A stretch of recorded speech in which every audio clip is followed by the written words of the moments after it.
C'est comment? Bien, j'espère. Je pense que si tu as cliqué sur cette vidéo, c'est que tu es intéressé par la programmation mobile et la programmation en particulier. Euh, pour cela, nous avons souvent, en tant que développeurs, nous avons souvent l'habitude d'utiliser plusieurs logiciels et des frameworks, par exemple Flutter, qui était une application cross-platform comme tant d'autres.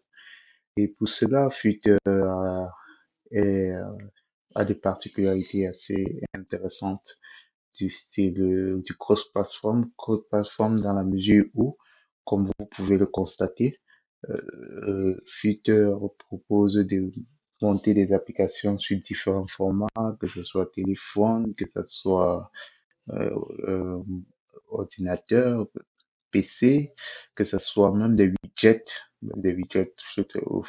Pour cela, il n'est pas le seul. Il y a plusieurs autres technologies qui permettent de faire cela.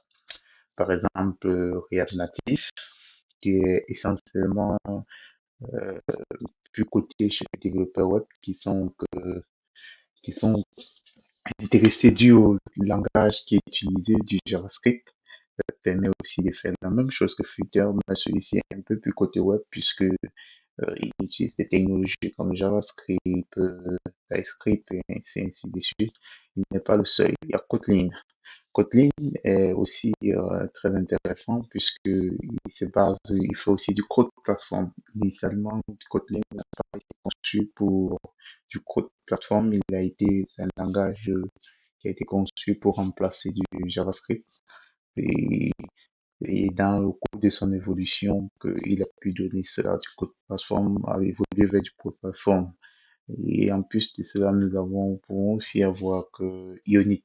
Ionit, il y en a plusieurs qui l'utilisent, qui sont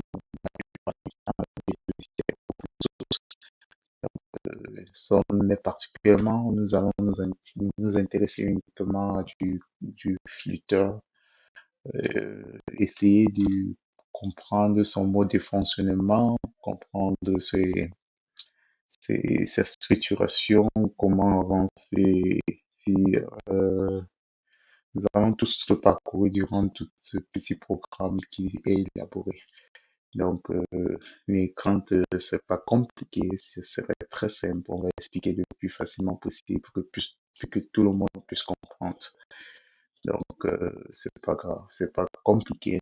Si tu es intéressé par le web, comme tu sais, c'est pas quelque chose où on s'y lance sans que être passionné. La passion compte pour beaucoup.